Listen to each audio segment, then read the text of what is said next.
যেই প্রজন্ম জেগে উঠেছে, এই প্রজন্ম হারার জন্য জন্ম হয়নি এবং এই প্রজন্ম হারবে না। আমি আমার ছেলেকে নিয়ে এসেছি, আমার ছেলেকে আমি সঙ্গে করে নিয়ে এসেছি। আসো, সে নর্থ সাউথ ইউনিভার্সিটি ওয়েট করলাম। আমি লন্ডন থেকে আজকে আসছি, দিয়ে দিলাম। তোমরা গুলি করো, গুলি করো। তাদের সন্তানরা মেধার অধিকার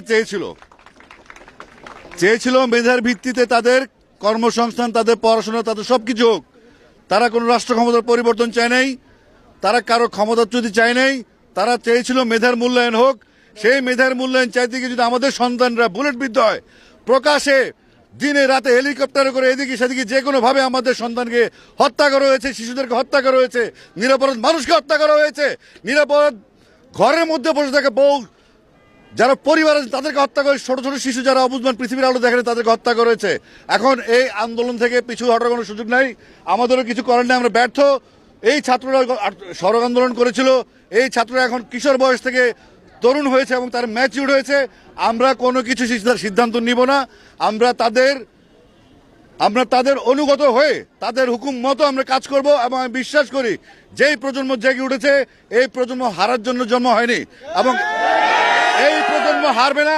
আমি আমার ছেলেকে নিয়ে এসেছি, আমার ছেলেকে আমি সঙ্গে করে নিয়ে এসেছি। আসো, সে নর্থ সাউথ ইউনিভার্সিটি ওয়েট করলাম। আমি লন্ডন থেকে আজকে আসছি, দিয়ে দিলাম। তোমরা গুলি করো, গুলি করো। সবাই আজকে কোনো কথা নাই, শুধু অল আউট গেম। যে কোনো ভাবে দফা একটা দফা একটা দাবি, এক দফা এক দাবি। স্বৈরাচারটি কবে যাবি? আমরা মিলিত হবো শহীদ মিনারে। Thank you. আমার সন্তান আবু সাইদ, আমার সন্তান আসিফ আকবরের সন্তান, আমার সন্তান। আমার সন্তানের রক্তেই মাটি ভিজেছে। যে অধিকারের জন্য আমার সন্তানের মাটিতে এই বাংলাদেশের 55,000 বর্গমাইল ভিজেছে, সেই মাটিতে স্বাধিকারের উপযুক্ত জয় ছাড়া ছাত্র সমাজ ঘরে ফিরবে না। এক দফা এক দাবি, শেখ হাসিনা কবে যাবি? বেদনা সংগ্রাম, সংগ্রাম সংগ্রাম, ক্ষমতা না জনতা, জনতা। এক দফা এক দাবি, হাসিনা কবে যাবি? এক দফা এক দাবি।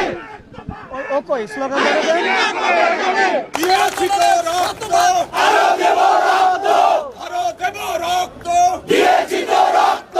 রক্তের বন্যায় ভেসে যাবে অন্যায়, ভেসে যাবে অন্যায়। রক্তের বন্যায়, রক্তের বন্যায় ভেসে যাবে অন্যায়। দেশের ইতিহাসে এই কলঙ্কিত অধ্যায় চিরকাল অক্ষুণ্ণ হয়ে থাকবে। আজ আমরা অভিভাবক হিসাবে এই কলঙ্ক লেপনের জন্য নেমেছি। আমরা চাই এই অন্যায়ের বিচার হতে হবে। এই বাংলাদেশের মাটিতে এই কলঙ্কিত অধ্যায়ের অবসান হতে হবে।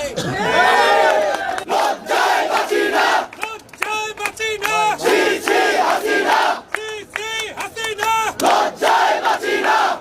নিষ্ঠুরতম বর্বরতম উপায়ে যে দমন করা হয়েছে বিশ্বের বুকে, বাংলাদেশে এক স্বৈরাচারী, এক ফ্যাসিবাদ সরকার যে নৃশংসতা দেখিয়েছে, সেই স্বৈরাচারী সরকারের নৃশংসতা, সেই ফ্যাসিবাদের বিরুদ্ধে আমরা আজকে একাত্মতা ঘোষণা করতে এই জায়গায় এসেছি। আইনের শাসন পরাভূত হয়েছে, আগুন জ্বালাও একসাথে, ন্যায় বিচার লুণ্ঠিত হয়েছে, মানুষের অধিকার লঙ্ঘিত হয়েছে। বাংলাদেশের মানুষ তাই করা ছাড়া এই অন্যায়ের বিচার হবে না। বাংলাদেশের মানুষ ঘরে ফিরবে না।